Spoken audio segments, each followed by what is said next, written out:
Okay guys, I'm Goldsmith, and this is my first time being in Mechina World Bnei Akiva. So I'm a newbie. Take it easy on me, yeah? Like, I'm originally from London. Yeah. Unfortunately, I'm a Spurs fan, if that means anything. Yeah. Sorry about that. See. So we only got to Nachman. We need more names. So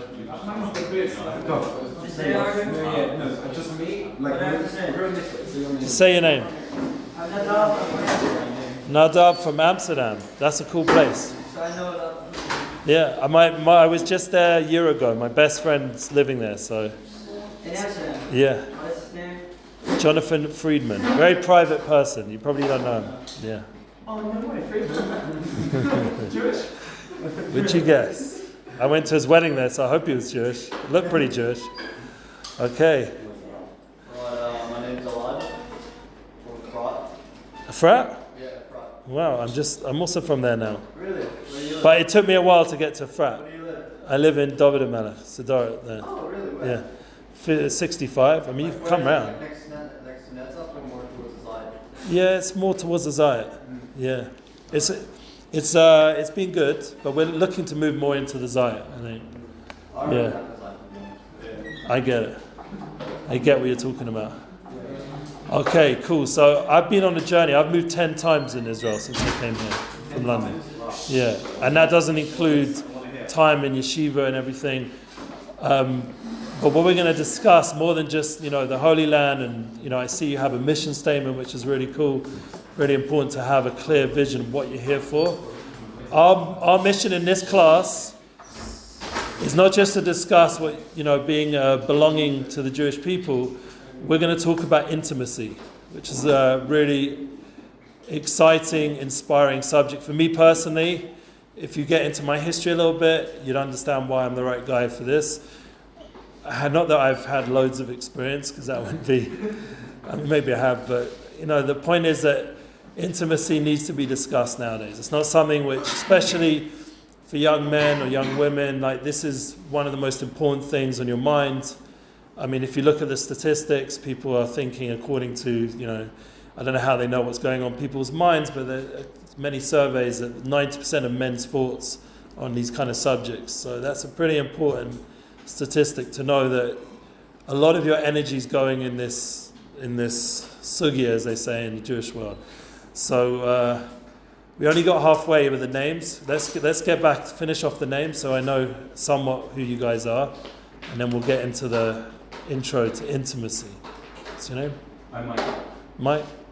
From London. Oh, so we're from London. Yeah, we are. Where?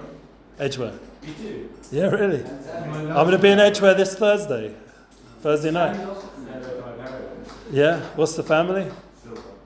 Okay, gold, silver, gold. Huh? Drive, yeah. I live 2 minutes. I live to Oakley Gardens. You know the alleyways? Yeah. So I live in the way. No way. He's like, that alleyway, my grandparents brought up my father there. Yeah, and my uncles, the Goldsmiths. You heard of the Goldsmiths? Harvey Goldsmith my uncle was the most famous promoter, and he was a very famous name in Edgware. So that's my uncle. My father also is in the same business.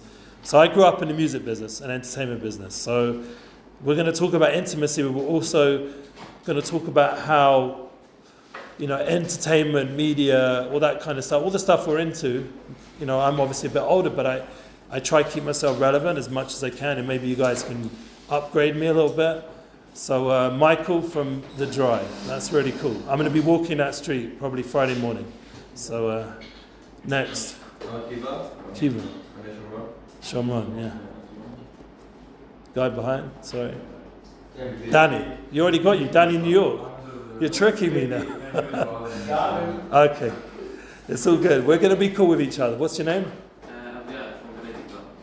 Okay, cool. Yeah. Brother. Oh, Drum Africa. So South Africa. My wife's from Cape Town originally. That's important to know that because we're going to talk about intimacy. Yeah, go on. Ido from Givat Shmuel. Again? Ido from Givat Shmuel. Oh, so this whole, like almost half Israeli over Yeah, here. it's home. Yeah. What's next? Dan, originally from South Africa, but now I live in Orlando. Oh, cool. Yeah. This is like Israel world. Yeah. Next. David came from Argentina. Now we live in the Trabi. Cool. We got the South American representation over here. Yeah. Sami, Joseph from London. Joseph from Angela. Edgeware? Edgeware boys. Cool, man. I'm enjoying this. Ellie from New York. Yeah. Where in New York? New York's huge. Long Island. Long Island. Danny, where in New York? Westchester. Okay. Doesn't mean. Oh no, I actually met people there the other day. Nice place, from what I heard from them. Yeah, Long Island I've been loads of times. So one of the reasons I've been a lot to New York is because I manage artists over the years. That might be interesting to you guys. I asked your madrich, and he didn't know any of them. Like I was like, you don't know any of these. So either it's him or it's me. Like they're old school. I don't know.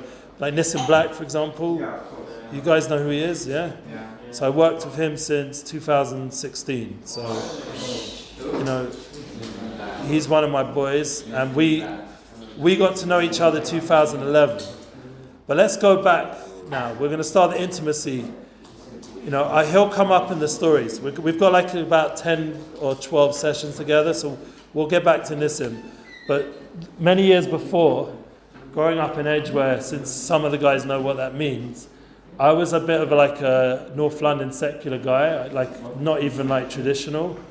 My family like rarely, went to shul, and personally I grew up Reform, and I didn't really connect at all to my Jewish roots. I felt much more English than I did Jewish. Unfortunately, that was how I rolled back then, and so. Growing up in North London, the education was with the whole intimacy subject, which I'm sure it's been upgraded now with TikTok and shorts and reels and everything going on social media. But my education was, one of you guys wearing an MTV t-shirt or whatever it was that was featuring on TV in those days. Remember that we only just got satellite because I grew up in the 80s and 90s. We got a satellite in the 90s, so in the mid-90s, I think. And email was like only by the end of the night. So you have to give that context. So I'm growing up with an exposure mostly coming from my brothers and my brother's friends. I was just back at a bar mitzvah, and one of the guys who corrupted me as a kid, gave me all the intel about intimacy, because that was some of the ways you're going to find out the information. Parents didn't really talk to kids back then about that kind of stuff. I don't know if they do now. Maybe things are more open in these kind of conversations. So that was the North London educational experience. Already, I'm just going to give background, me personally, just so you know my experience in that world. We grew up very young, so I'd already been kissed a girl by 11, just saying, yeah? That was it, and things developed very quick, 13, 14, 15, 16, I was already example, I had a girlfriend. This is an interesting story. I went to Prince William's birthday party. Yeah? I'm not joking. The friend from Amsterdam actually took me. Yeah? Yeah, Mr. Freeman, he took me. He's more from upper class London in the schooling and everything. So he had contacts in that world, and he took me along. And, we were a bit like players, the two of us. And it was a pretty powerful experience being at such a high class event, to the point where I came back with my first non-Jewish girlfriend. I'm just saying out my sins right now. It's every Rosh Hashanah I can do it. Yeah. So her name is Emily. Okay. So I ended up in a relationship with her, and she was the first person I ever was with in the full intimate way. And I felt, I'm just going to be honest with you guys, there's no point beating around the bush, literally. I'll be honest, I felt dead after I was with her. And that shouldn't be the feeling. You're with a girl, a guy is looking forward to this moment. I was around 15, 16. I had the guy who really pushed me to do it, because there's always some voice in your head, was a ski trip before that, and he was busy with the whole trip.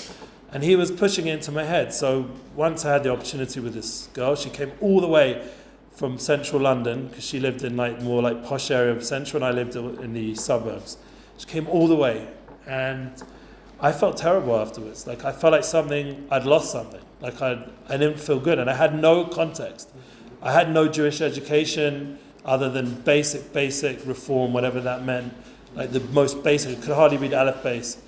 So I had a very like not educated understanding of intimacy, and yet I had that experience, So that's how I felt about it, Now, to just speed ahead, my best friend at that time, soon after, was going to be my wife. Yeah, she became my best friend. Because what happened was I had like a wake-up point. Like I obviously had other stories in between, and my wife even knows those other stories. That story she doesn't know so much about. But I had other stories. I met my wife, and this is like a normal London thing, maybe for the more secular or traditional. I met her shul hopping at the age of 14. Yeah? So we were going from shul to shul, like you do. There's United and Edgware, United and Istanbul, different shuls. And I'm not talking about the football team here, because that's how they call it. United, or soccer, whatever. So we'd go in between the shuls. There was Yom Kippur. It's apparently a day, and if you know a bit of Torah, that it's a day that's famous for making shidduchim as well as Tu B'Av. So I was walking in between the shuls. I knew nothing again, and I was wearing my like puffer jacket and my cool clothes, and I was just in between those two places, and I met my wife for the first time, and it felt significant for some reason. I never forgot it. And the girl that introduced us, and my best friend who introduced me to them. And then at 16, I was in the gym, and I had people who liked me, but this was like it was a known thing. I didn't look as old and whatever like I do now, but back then I was in good shape, thank God. And I was in the gym, and I was working out and stuff, and she was there, and I used to see her there, and I hadn't really talked to her much since that original encounter. And my best friend, again, the same guy who I'm actually going to see when I go back to London, a different guy, not from Amsterdam, from London, said to me, I got to introduce you. I know she likes me, you got to introduce. So we ended up running around the track, and this was at 16 years old. My soulmate. I didn't know that was my soulmate, but anyway, just to cut a long story short, we ended up having a few different experiences, and we were totally platonic, which was unusual for me up until that point. But I just felt like I'd had enough of that whole scene, and I just wanted to have a connection, like a deeper connection. So obviously we're going to discuss intimacy in a more like practical way, and I'll get to that, but I just want to give you a little background for myself. And then what happened was, we had a moment together by a forest, like a trees, parks, and it was actually in Elstree, if anyone knows it, Elstree Park. And we're sitting there, and she's and I are just like talking, sharing some deeper ideas, because we were already 17, 18, starting to think a bit more, like your kind of age. And I felt like I was with someone that I'd known forever. Like there was something deep, something profound going on. And people talk about it nowadays, the idea of a soulmate, and there's back and forth discussions. I'm very much aware of like what the podcasters and all the different up-to-date thought leaders and the way the world discusses the concept of soulmates, and we'll get into that. But I felt something very profound. That was my personal experience. I felt that I was with someone who I've known in a different life and was connecting to on a different plane. And I don't know if I was that much weed at that moment. Yeah, I think I might have been somewhat clean, maybe.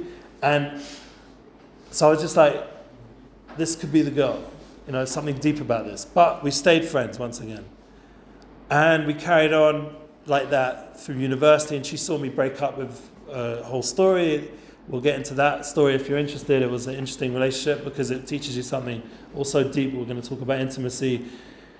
And then we got to university. In university, she was in a London School of Fashion, which is a very cool course, become a fashion, designer and all that stuff. And I was on the beach in Brighton, having a good time in university there. And obviously there's going to be offers of girls and stuff. I wasn't looking for it, but they came. And I just wasn't, just suddenly my life had changed. I just felt like I needed a more deeper relationship. So we stayed in touch. And what really helped me, I was a club promoter. I used to run clubs, nightclubs. One of the clubs I ran was called Pimps and Whores. It was my night. Yeah, that was the name of it. Yeah, and it was right in the center of town, run by mafia people. And my wife was there at that club. She wasn't my wife then. She was just one of my best friends. And I got her in VIP. She didn't like the energy of it. I ended up with someone else, whatever. But Hashem forgive me. But that's what happened. That was where I was at. And I had this phone, I had so much people's numbers. And you have to understand, it was old school mobile. We had to type it in, didn't save it on Google or anything. There was no cloud. So I lost that phone, and that was it. No more numbers. So the only phone number I really cared about from all the people of that club scene was my wife-to-be. I kept her number, and we stayed in touch.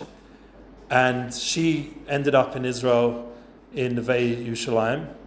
And I ended up, this is going to be a long story how I got there. If anyone wants to hear it, we'll say it one day. How I ended up in yeshiva in Yerushalayim.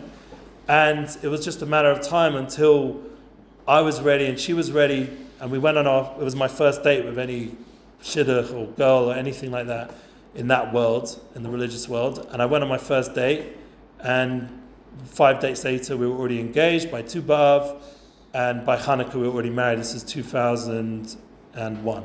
Yeah, so I've been married now 22 years, which is pretty amazing. Trust me, marriage nowadays it's a big accomplishment. So to get back to the point of intimacy. So one of the things that I mentioned to sum up is I went out of my way. This is something which your generation I want to help you with, because I know it's hard. You're much more online, you're much more on your phones, you're much more busy with technology in how you connect to the other half, yeah, to the women, yeah, to the girls. It's a more technological experience than I had. We had a phone, but how much did we use it, to make a phone call? We didn't even have text. Imagine that, no text. So going dating, meeting girls was something we did. We went to the places, it was in person, we'd have conversations, you'd learn how to talk to a lady, Now, online, and you're on your phone, you're going to be texting. And it's a lot about how, you probably know better than me, but it's a lot about how you present yourself socially. I'm sure there's a lot of pressure. Maybe if you, over here, thank God you have a mixed experience, so you get to talk to the girls firsthand. But that's not always the case, yeah? There's going to be situations you're not. And if you think back over the last bunch of years, I'm sure a lot of the interactions is going on online. Yeah, is that true? Yeah, your profile, your bio, the texting. That's a shift. I didn't have that, so you can catch me up. You got to teach me where you guys. I told you I want to be relevant, so you got to teach me where it's at, the scene now. For me, I went to a party and I met Emily. Yeah, funny enough, I'm a musician. I turned that song Emily into Family. I made a song called Family. At first I wrote Emily, and then when I did, became more spiritual, I elevated the song to Family, to a more spiritual concept. I can still play it, and it's online somewhere on Spotify. But the point was that the goal of finding that other person, the way I'm going to explain it is like this. Intimacy we need some help. We have a concept. I'm going to give you a formula that's going to help you, not just with intimacy, not just with relationships. It's going to help you with business, it's going to help you with everything. It's going to help you with organization, with life. It's based on a book by an author. I don't know if anyone heard of him, Stephen Covey. Anyone heard of Stephen Covey? So he wrote a book. Thanks for coming back, man. He wrote a book. Do you want me to catch you up? Sure. Yeah. No, that's going to hold everything. I'll just say very short that my wife and I met in the shul hopping, met in the gym, stayed connected even when I lost my phone from being a club promoter, and then went to Israel. She went to seminary, I went to Shiva, and then we met in the right way, through dating, and we got married. 2001. That was the finish of the story. And that was after the Emily girl, yeah? And I was just saying, I turned the Emily song into Family. Okay, because then that was the change, if you get it.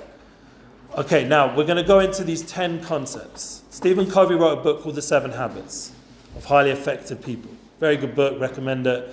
any like thought leader, anyone like say Tony Robbins, if you heard of him, or any of these famous like life coaches, or if you guys are into anyone who's, tell me, what are you listening to? Does anyone listen to anyone inspirational who makes you feel like doing good stuff online?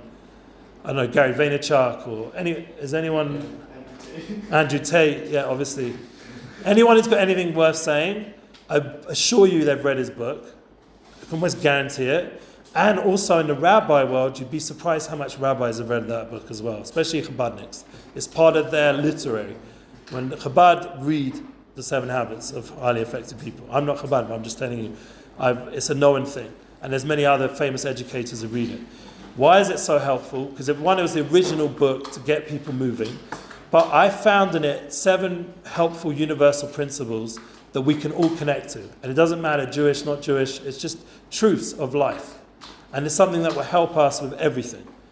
So the first habit that he brings down, and I'll get to the idea of 10 later on. Let's just focus on the first habit that he says. It's called being proactive.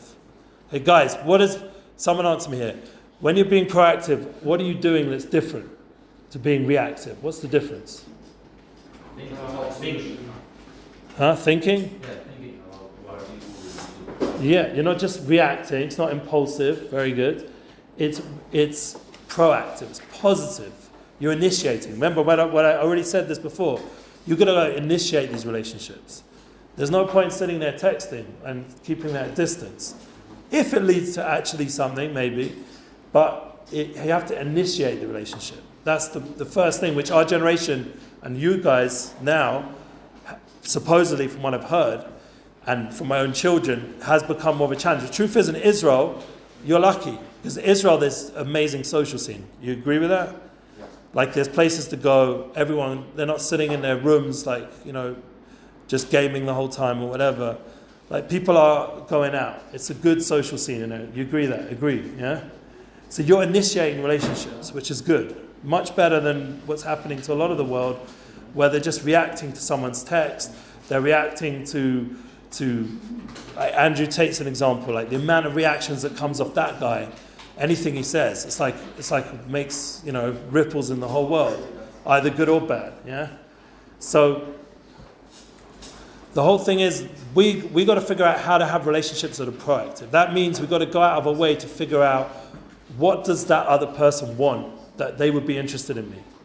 That's the first step. When we talk about intimacy, we have to figure out how to be kind. That's really what it is. Yeah. Do you agree that being proactive, and being kind is connected? Yeah. Okay. Cool. So now, guys, I'm going to ask you a question. How many of you have had a relationship? You don't have to tell me. Yeah. Okay, cool. Now that's cool. That's really good. Why? And remember, I didn't grow up religious, nothing. So to me, that was my goal. Yeah. More important than money was women. Yeah. Honestly. Yeah. Just being honest from my past. So maybe it's the same now. I just thank God I have one woman. But the idea is that when I worked in yeshivas, because I was a rabbi in a bunch of yeshivas, they called me the Midnightrabbi.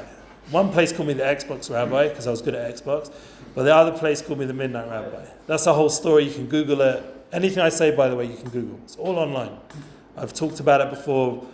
My podcast is Relationship Flow and Unity Flow. They're 2 podcasts. Okay, so I'm out there. I'm putting the message out there. I've spoken about these stories before, maybe not as in such a clear way as we're doing now, and I appreciate your time. But the idea of having a relationship with someone was always something I recommended, better than just one night stands. Do you guys agree with that? Yeah. So you're all like valued guys. I mean, maybe not all of you agree. But some guys, do you agree? Agree, yeah. Agree? What's the advantage of a one night stand if you would say that that's better? No commitment. Just fun, pure fun. Yeah. Okay, got it? No. In Israel, there's heaps the culture there is like just hookups. Hookups, okay. In Israel? No, Australia. Australia. Like the hookup culture there is much bigger than the dating culture at our age. Okay, cool. But I always just thought it was stupid. Good. I felt the same eventually. It took me a minute, I remember one night at a ball. We used to go to these balls. Anyone ever went to one? It was like, how many girls did you kiss tonight? You know, like that. I mean, it's secular, so you know that's the mindset. So it was like 14, 15. You know, you probably get like, you know, many of us got mono and stuff like that. Yeah, and other things, but yeah, it was pretty crazy. I witnessed an experience when I went on tour. Did any of you guys go on tour at 16? It's like I went on Habanim. I was COVID? Oh, that sucks. You went? It does. COVID sucks. Yeah, what? You went? Which tour?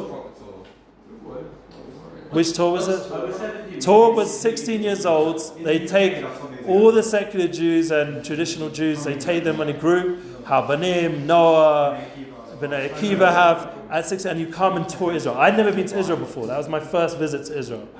So I did a tour. What was my tour? And that was the picture. You know, everyone gets a picture on the t-shirt, what their theme was. My one was a guitar and a tongue going around the world. So I literally went around. Yeah? You have to go?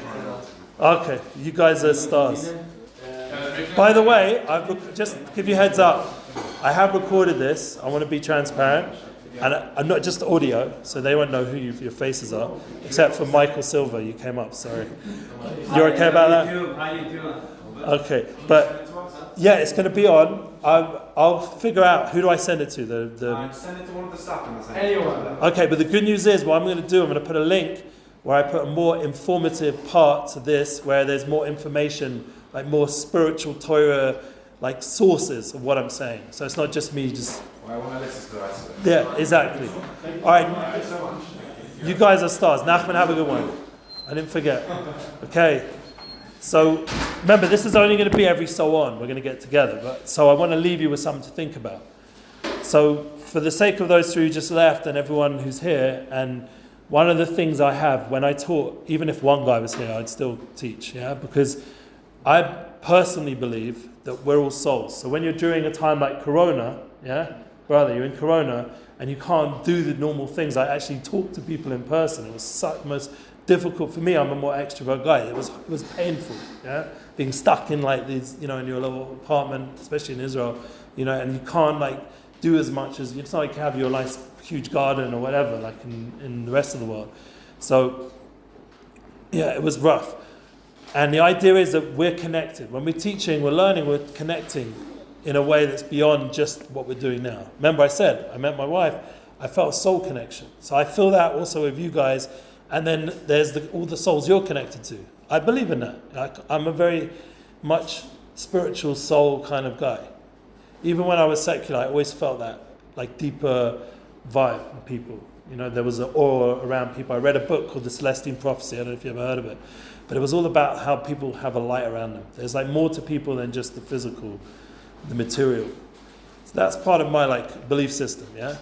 But anyway, it will help with what we're talking about, because the idea is when you start to connect with people, one of the things you have to remove is the obstacle that you're scared how they're going to react. You have a feeling that person might be rude back to me, or they might diss me, or you know, you have certain barriers to connect to the other person.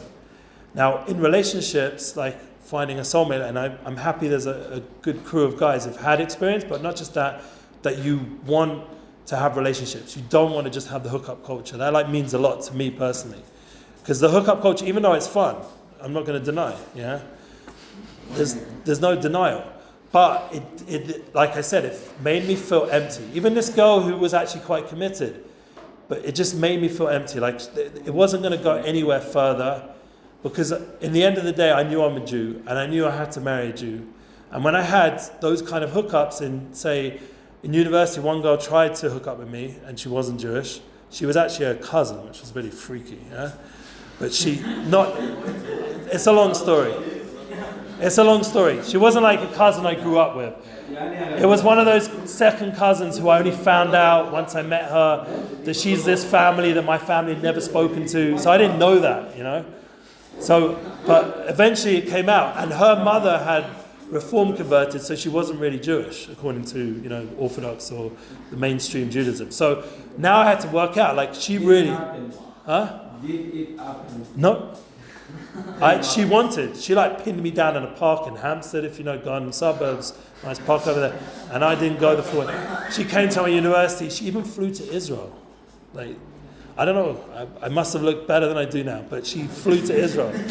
She flew to Israel and she was like, came and hunted me down there in the old city, and she got hold of me, and it was a whole story. And I told her, I said, the only way I'd be able to be with you is if you convert. Then I found out another story once I started learning more. I'm a Cohen. I'm a Cohen. So if she converts, I can't marry her. Yeah. So if you're keeping like the real, deal. And I told her that. So then she didn't convert. I actually reconnected with her about 10 years ago because she's my family. She's a second cousin, and I just want to see where she's at. So she told me. But if she knows she's your cousin, does she know she's your cousin? Your second cousin. Did she know she was? So it's okay. By that point, she knew, but she didn't care. Like, I don't know. She liked me. Yeah, I mean, when you haven't grown up with someone, she felt still. I did one time. I'll be honest. I did one time kiss her, and I felt weird. Honestly, and she wasn't ugly. It just felt weird. But anyway, it's like when Luke kissed Leia, in Star Wars, But he looked actually quite happy afterwards. They really didn't know, yeah. No. Sisters. It's a brother-sister. That was weird. He looked happy afterwards, Like he scored. I mean, maybe he was just being his real person because he just got with, what's her name, back in the day. She was pretty pretty then. Anyway, but coming back to this story. So, yeah, like, I reconnected and she said to me, I'm happy to being a non-Jewish person, but a good non-Jewish person. That's what I settled with. I've got a husband, I've got a bunch of kids. And that was what I decided was the right way for me. And I said, that's fine, because I did tell her that. I said, there's no thing that we're not into converting people. And like, if you're happy with who you are, be happy, Like, we're not doing like, that kind of thing. It's not our way. But anyway, back to relationships, intimacy. So being proactive. This is the title of today's class. We're going to go through many habits. And the concept is of getting yourself into the mindset of doing kindness, of seeking out the good. Like, let's go to the Torah for a minute. Yeah, who's the famous example right at the beginning? And we're not talking about Adam because he's not the best example. Very good. Who did he do kindness to? To marry, just got children to. Yeah, to his wife, to Sarah. He set up her tent. He took care of her. Be a gentleman, but in the real sense, where he was really seeking out her best. That's like the beginning role model of relationship. If we go back further, there were the 20 generations before. They weren't such great role models, as we all know, because they were wiped out in a flood, and a lot of them. And then there was there was obviously not the best role models. But Avraham Avinu, the first Jew, showed us how to do it. Yeah, the first Ma'aminim, the first believer. He showed us how to really invest in a woman. It's important to think about it. Like, I need to work on this. I'm 43, and I still need to work on this. This is like a life mission. This is not something which you're just going to get right, with this one lady and then that's it. It's going to be constantly, you have to think to yourself, like, what does this lady really want? Now, this is where it gets tricky. It says in the Torah all the way at the end, where we are now, when it's Sam V'yelech, and then next week, or the week after Rosh Hashanah, Hazinu, it says there's V'daber and V'yomer. What's the difference? Who's V'daber talking to? Who's V'yomer talking to? V'daber is talking to the men, strong language. And V'yomer is talking to who? The women. It's more soft, gentle. Yeah. So the idea is, the Torah itself says this. This is in the Torah. That they're two nations. Now, I know nowadays that's controversial, and maybe Andrew Tabor, the guy left, but he'd enjoy this one or some other controversial name. But the point is, the idea of two nations is brought in the Torah. There's men and there's women, and how you talk to men is more strong, and how you talk to women is more chilled, more gentle, more empathetic. So now you've got to realize the Torah is telling us that they're two different nations. That's what the Torah says. I'm just telling you what it says. So now that's important to know. You've got a whole bunch of girls there. Start to think a little bit. They are different. There is something different. I know nowadays I'm not being PC, but I don't care. Yeah, because this is what the Torah says. What am I going to do about it? And when you're honest with yourself, even if you've grown up with sisters and a mother, you see there's differences. Come on, let's just be honest. Yeah, Am I making sense? Like, no, yes, okay. Because I know nowadays, like, you have to talk like all this, whatever woke stuff, and I'd rather not get into it. But the idea, I'd just rather avoid the discussion because let's just say this is the truth, 100%. You believe in Torah, you believe this is 100% true, and now you take that model. Now go through your life and look at all the relationships. That, honestly, now you tell me, guys, does it feel like you're dealing with someone from another nation, like a different world, different culture, how they communicate? Sure. Do you always understand what they actually want? No. Really? Do they ever actually tell you explicitly, like when one of your boys wants something, what do? They talk. Oi, mate, give us some. Yeah, give us a pint or whatever. Yeah, it's clear. Yeah, why is it so difficult to communicate? Like, I'm married and I'm suffering with this now. Like, before I walked into this room, I was just with my wife. It still is a difficult language to break, to figure out what do they actually want. And it might not even be something so expensive. That's important to know. Money doesn't buy you love. It helps, but it doesn't buy you love. Yeah. So start to realize that tuning into intimacy, because the whole point of intimacy, let's just go to the end goal. The end game is to build that closeness, that oneness. Become one with another person. That's really what the Torah says. Basa echad. That's the truth. You physically become one being. Yeah, you join at that moment. You create a child or not. Yeah, but you join in that ability. Even when you kiss a girl, your breaths unite, and you're becoming like there's a certain unification going on there with the soul and the two beings. It's a very intimate experience. Intimacy itself means intimacy. Come and see me. Do you see me? Come and see inside and see who I am. Get to know this other person, this other human being. And that's why it's so pleasurable, because to actually get to know another human being is a very powerful experience. Like, there's nothing more better than just chilling with the guys and just talking. Breeze, we call it in England. You guys call it breeze? Chatting breeze. And Rogan, what is Rogan? Joe Rogan. Anyone see Joe Rogan? Oh, Rogan. Yeah, I love Joe Rogan. He's my favorite podcaster, and he's probably the most successful. So Rogan, he'll say, like, with his boys, and what's the words he uses, like when he's chilling with his boys? He has like his language, you know. When he brings when they had their comedy crew, the four of them, the Parks, God, my Parks. Anyway, the kind of chill and conversation, there's nothing more pleasurable. You can see, one of the reasons why it's the most popular podcast in the world is because he's really enjoying what he's doing. Yeah, that's important to know that with business and success. Remember, I told you I'm going to help you with business and life as well, because we're going to get some key points here.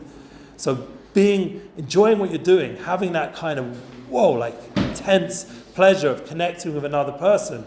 So now this is the other nation, the woman who seems so different, and you figured out a way to become intimate and become one with this other being that seems so different, and yet you feel so connected and so close. So that's the end game. But to get there, that's why we're starting at being proactive. We're starting at being kind. You can't jump to that kind of intimacy. All right, brother, over there, we're back with the phone, yeah? Yeah, you crew, you're saying one night stand, hookup culture. So yeah, I got there. Okay, but you didn't really get there. You didn't. You didn't really get there. Like, because I know, I've been there and done it. You didn't really get there, yeah, because you didn't really know this person. You didn't do all the steps of relationship. You didn't get to connect emotionally. You don't really know who they are. So animals also do that kind of action, So it's not such a big, success story that the world makes it out.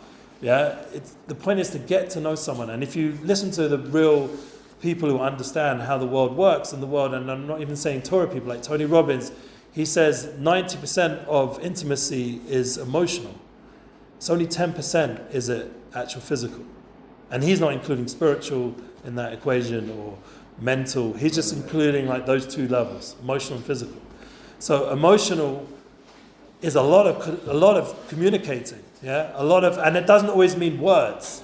Communication is also body language. It's also gestures. It's also, just tone of voice. There's a lot going on with communication. It's a very powerful topic to understand what communication is, how to communicate to another being and get their energy, get their connection, how to even just like.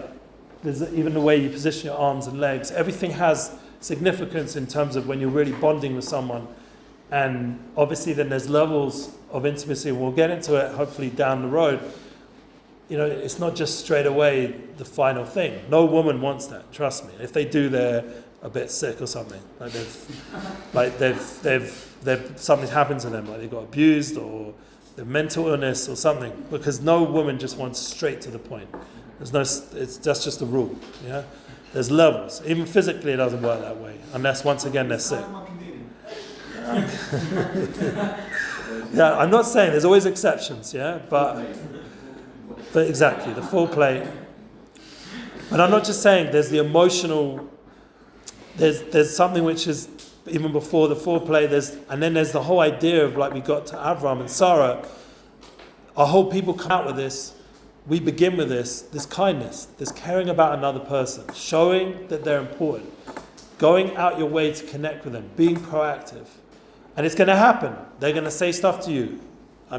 Any of the guys who've had experience, or even just with each other as friends as well. Even living with like guys, you can also learn relationship skills. Remember, that was my point to the guys in yeshiva. I'd rather you have a relationship with people than just one night stands. Why? Because you learn skills. You learn communication. You learn how to get on with another person. It's not just about self-gratification. Self-gratification you can do. The internet is full of it. Yeah, maybe more of the internet self-gratification. And we mentioned Andrew Tate. He made most of his money out of that anyway, initially. Yeah, now not. But back in the day, that was his money maker. Yeah. So self-gratification is like, it's easy to come by. We're talking about something that you feel.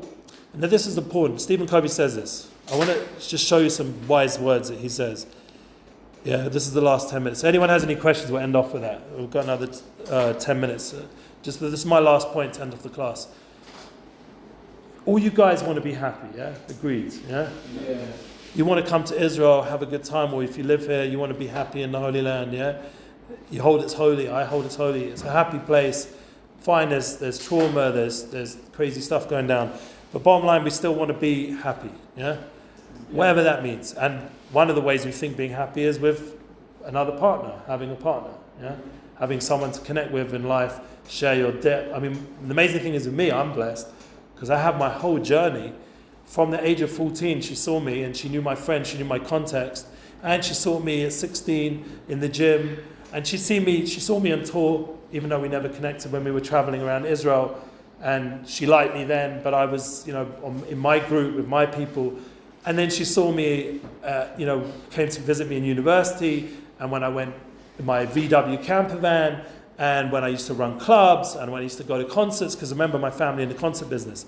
So I used to get people VIP tickets to anything, yeah? They're still in the business. My uncle just got honoured today in High Street in London. The whole dedication just to all the shows he's done in that area, in Hyde Park and those areas, all the concerts and events. We're talking about the greatest of the greats. Yeah, that's who I had access to growing up through my dad as well. My dad was doing all the merch, and my brothers are now doing that as well. They like to YouTubers. Anyone heard of Jay Shetty? Yeah. Yes, he works with Jay Shetty. Like people, and we're talking about like big influencers, big names in the music business. Mention anyone into rock and roll still? Anyone cares? Pink Floyd, Rolling Stones. Yeah.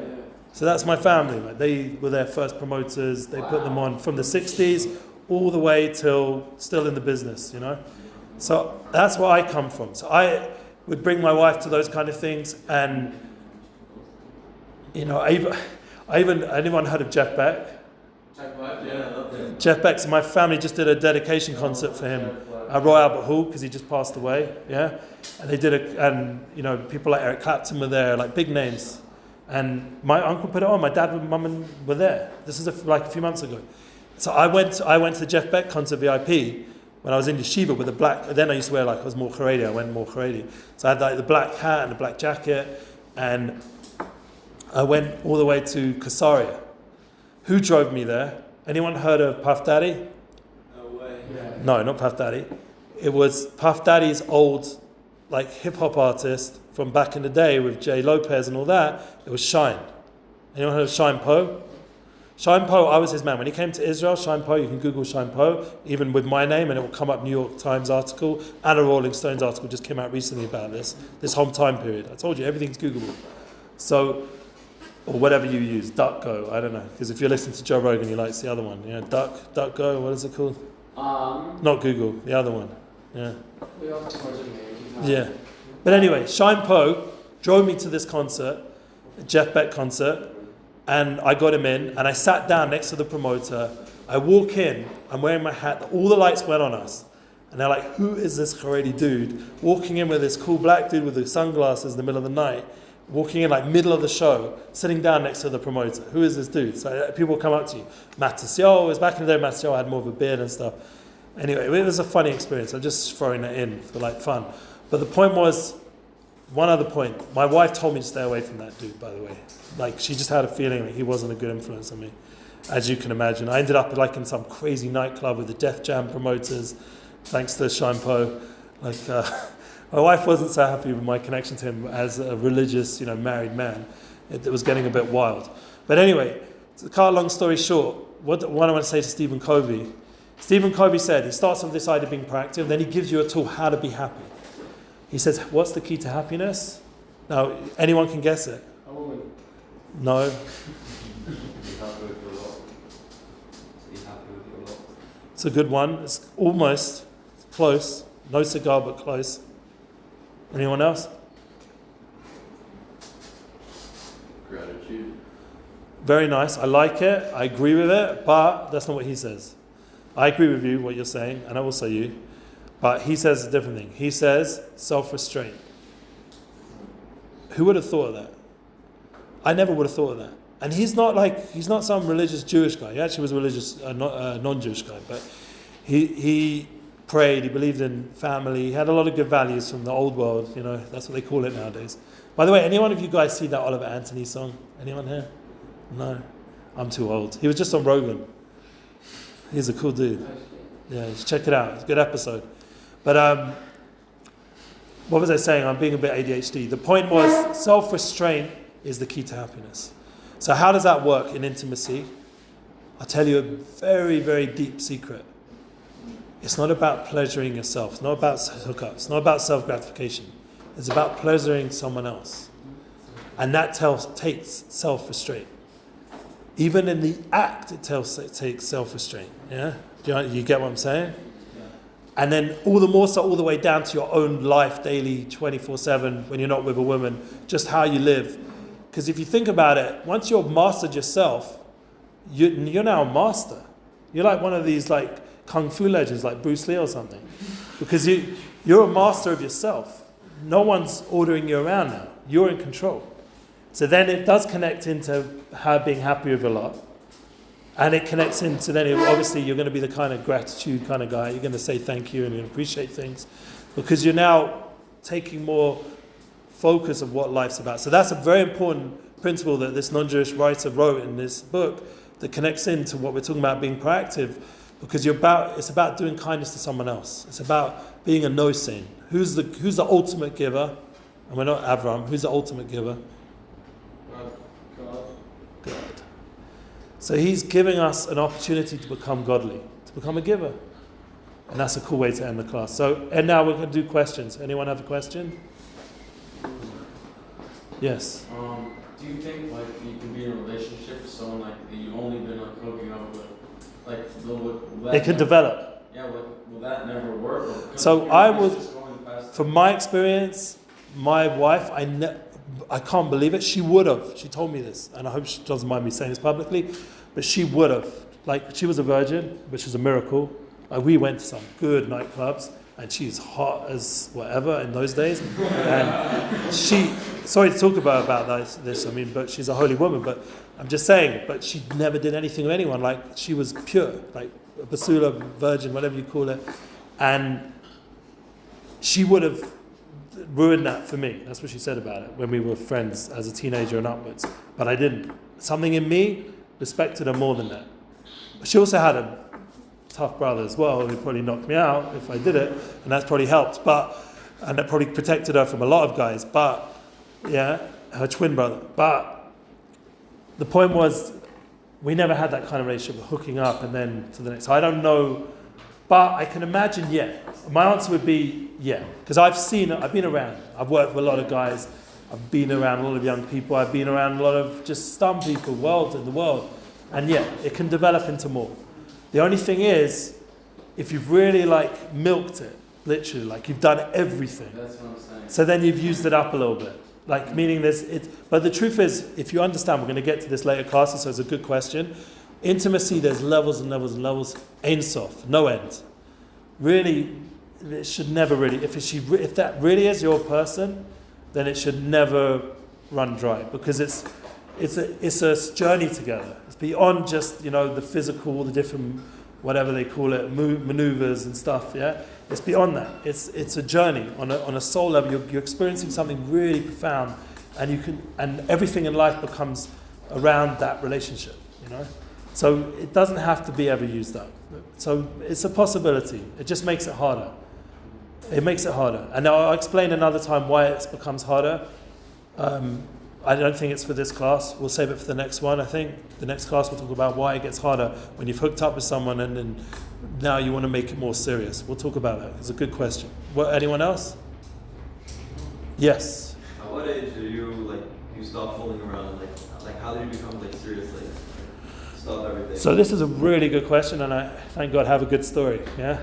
So I had a really good friend, very sincere person, an unbelievable, phenomenal guitarist. Never became famous. Don't know why. It's one of these unknown. He had treasure trove of amazing hit songs, like the next Beatles or something. Yeah, this guy, or the next Ed Sheeran, whatever it is nowadays. Yeah.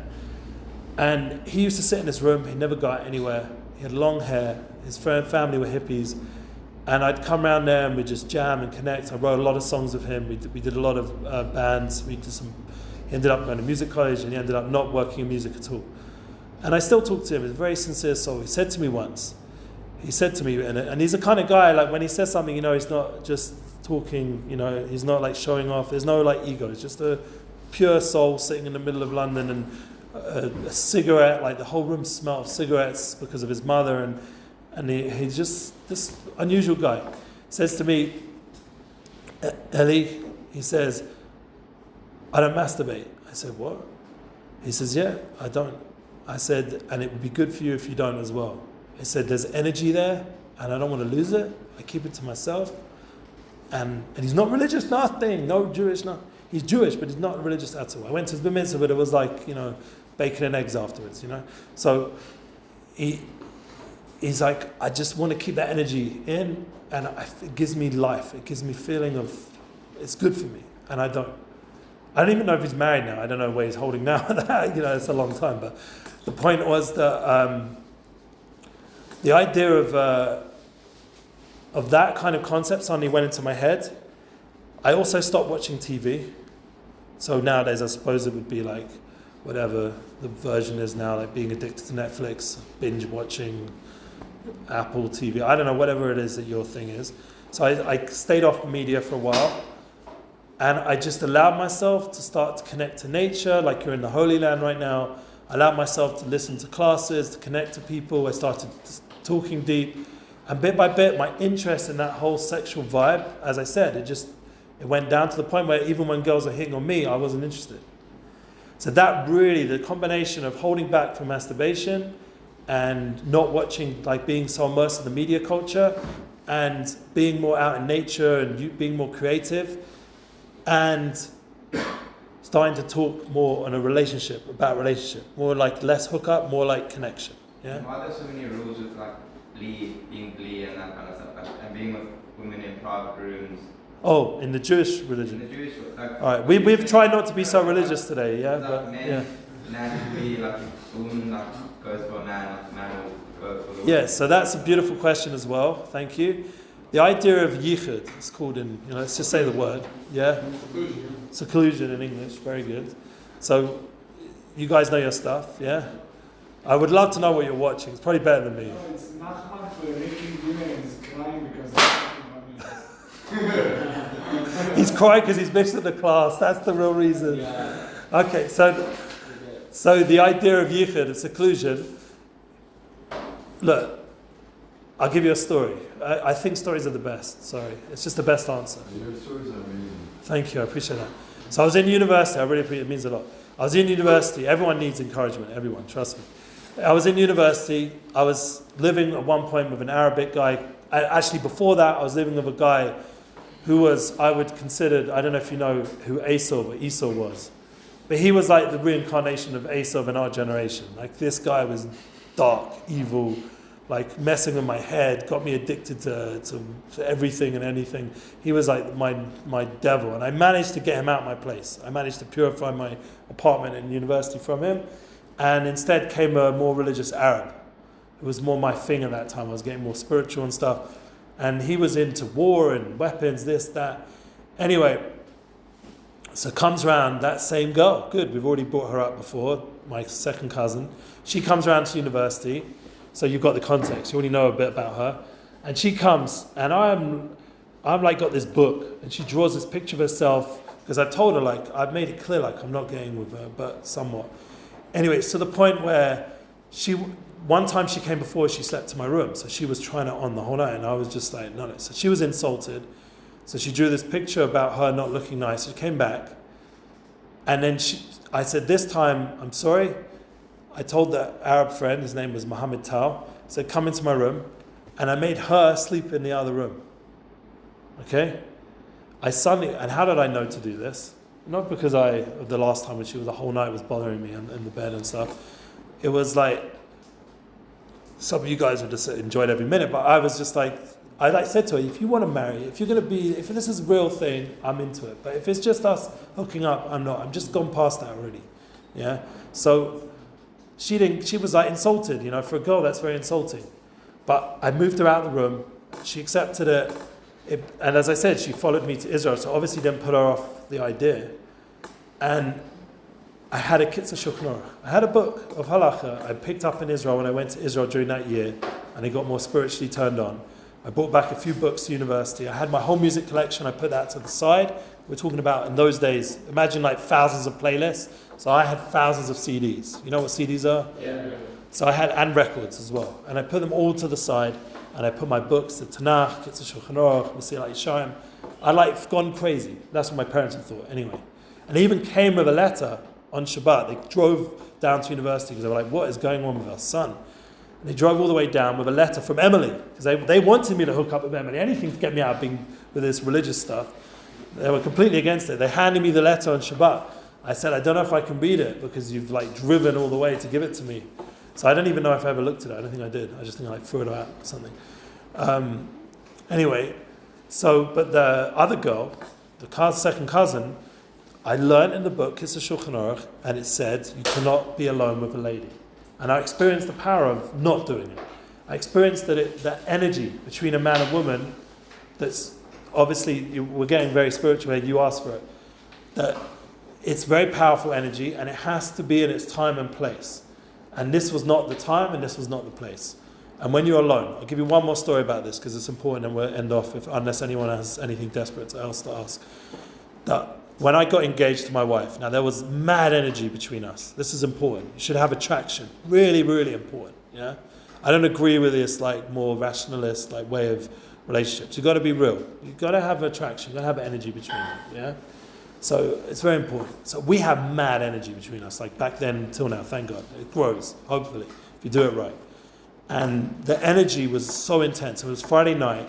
She was staying in this apartment. We weren't yet married.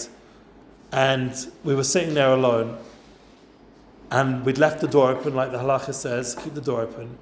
But I'm thinking to myself, like, yeah, I know, but we're like in Telstone, it's like middle of nowhere, yeah? No one's going to walk in. It's not like Jerusalem where the streets are packed, yeah? No one's going to walk in. Like this door open business, it's not going to protect me, yeah? So I didn't think, I started getting that energy, and we were like, it was starting to get to the point, literally at that moment where the energy was getting overwhelming. And you know what kind of energy I'm talking about, hopefully. I don't know if you guys experienced it. Suddenly two girls wander off the street and start asking random questions about like things going on outside. They literally walked in and the whole energy went, yeah. And then I knew these rules are real. It's not just, just for the fun of it. Any more questions before we end off? Okay, guys, you had your first intimacy. It was cool. Good. Okay, let's go. Right. So just a heads up, I will get the if anyone here wants to take my number, they can. I will hopefully get up this recorded. You can send it to the boys who didn't hear, if there's any else guys who miss out, because it is going to be stages and process. The next one we're going to talk about end in mind. End in mind, mission statement. That's the next habit from Stephen Covey. It's very important. Think about come and think, what does that mean? Why is that important? What's it going to do with intimacy? If anyone has a good answer, I'll be happy to hear it. And if anyone has any questions, I'm online, I'm available. One person take my number and send it to everyone. And for these kind of things, I'm here for you guys. Enjoy your time here. Yeah, have a beautiful.